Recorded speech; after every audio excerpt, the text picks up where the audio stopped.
Good afternoon, my dear students. This colorful slide shows a collection of important points about f of t and g of omega.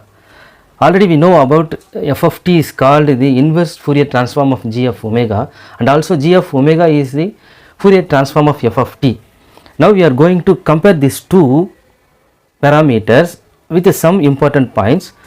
The first point is f of t is completely integrable and g of omega need not be absolutely integrable. That means if a Fourier series of a periodic function n del omega is an integral multiple, the integral multiple value is 2 pi by t. Let me introduce a discrete set. A periodic function has a discrete and also called as line spectrum. However, in this integral all frequencies omega occur, that means a collection of frequencies at a single time. A non-periodic function takes place and it leads to a continuous spectrum. So this is the important difference between f of t and g of omega. That means f of t is periodic or non-periodic. If f of t is equal to 0 in the limit minus t by 2 and t by 2 on real number, or the Fourier transform g of omega does not exist. In the limit t stands to infinity or omega 0 is equal to 0, the discrete spectrum will change into this continuous spectrum, that is g of omega divided by 2 pi, since omega 0 is equal to 2 pi by t. So these all points shows that the interrelation between f of t and g of omega. And third point is f of t is represents a function depend on time. G of omega usually depend on frequency. And next I want to read some special characteristic behavior of the function g of omega. The first point is g of omega is the Fourier transform or spectrum of f of t. So Fourier transform is also called as spectrum. Here we remember, and sometimes is called the spectral density. So spectral density means the collection of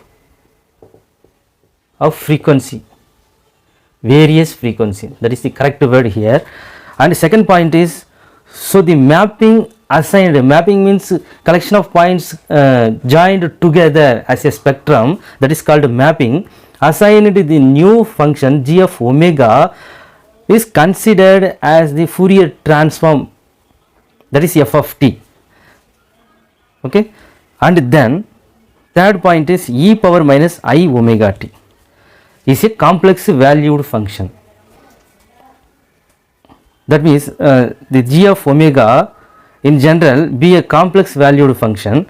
G of omega is then split up into a real part and imaginary part.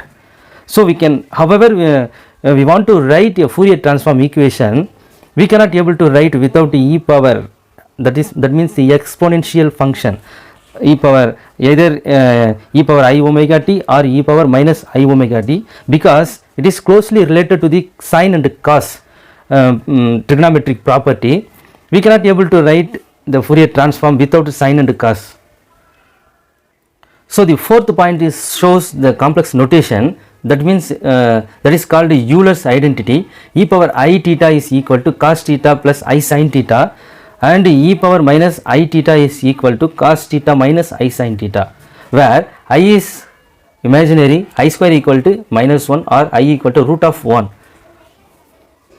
And fifth point is, sometime modulus, this means modulus g of omega is so called amplitude spectrum of t, that is spectral amplitude density, and g of omega the so called phase spectrum of t.